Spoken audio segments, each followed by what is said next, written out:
কালিয়াকৈর উপজেলার মধ্যপাড়া ইউনিয়নের ঠাকুরপাড়া গ্রামে বিএনপির অফিসে ভাঙচুর করেছে কিছু দুর্বৃত্তরা।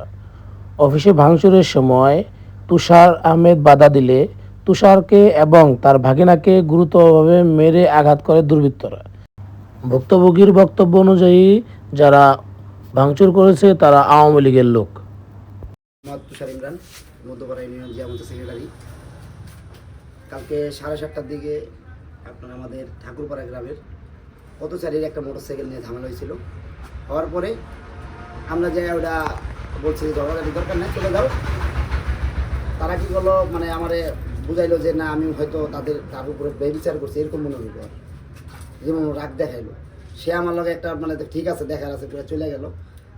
10-15 মিনিট পরে তারা 15-20 জন আইসা আমার অফিসে ঢুকা, আমি একজনের 4-5 জনের চিনার পরে আমি ওনাদের হাত মারিতে আমি ভাবছি আসছে অফিসে। আমার হাত মিলাইতে যেয়ে আমার মারিতে শুরু করছে। এর ভিতরে আমাদের আওয়ামী লীগের পদধারী ছিল 4 জন। তাদের নামগুলো একটু বলুন। তোলা মিয়ার ছেলে, বড় ছেলে সৈকত। উনি কি পদে আছে আওয়ামী লীগে? ছাত্রলীগের সেক্রেটারি, মধ্যপাড়া ইউনিয়ন। জি। আপনার হচ্ছিল এই সৈকত তরুণ, আর আহসান মেম্বারের ছেলে পাপ্পু, তারপরে রয়্যালের বনজামাই হচ্ছে হলো আপনার নিপু, তারপর হচ্ছে হলো আরও মানে একাধিক অনেক লোক ছিল। আমি ওরকম মাইধর হওয়ার ভিতরে আমি আর খেয়াল করতে পারিনি। মারামারির এক পর্যায়ে আমার ভাইকনা আসছে, আমার ভাইকনা সহ আমার ভাইকনার সহ মারা হয়েছে। আমার নাম কি? আমার ভাইকনার হচ্ছিল মোহাম্মদ জাহিদ।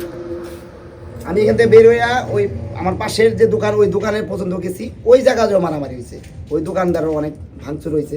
ওনার তারপরে টাকা পয়সা ছিল ওটাও নিয়ে গেছে, বা ওরা কীভাবে হয়েছে। পরে আমাদের একটা মোটরসাইকেল নিয়ে গেছে রাত্রে। আমরা অভিযোগ করছি, অভিযোগ করার পরে উপস্থিত প্রশাসন আইসা, SI রফিক ভাই, আলমগীর ভাই আসছিল, আইসা আমাদের হুন্ডা উদ্ধার করে দিয়ে গেছে।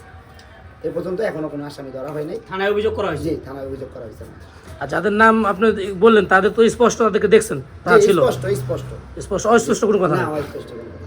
আমি মধ্যপাড়া ইউনিয়ন বিএনপির আহ্বায়ক কমিটির সদস্য, এই অত্র ওয়ার্ডের সাধারণ সম্পাদক মোহাম্মদ শাহ আলম শিকদার।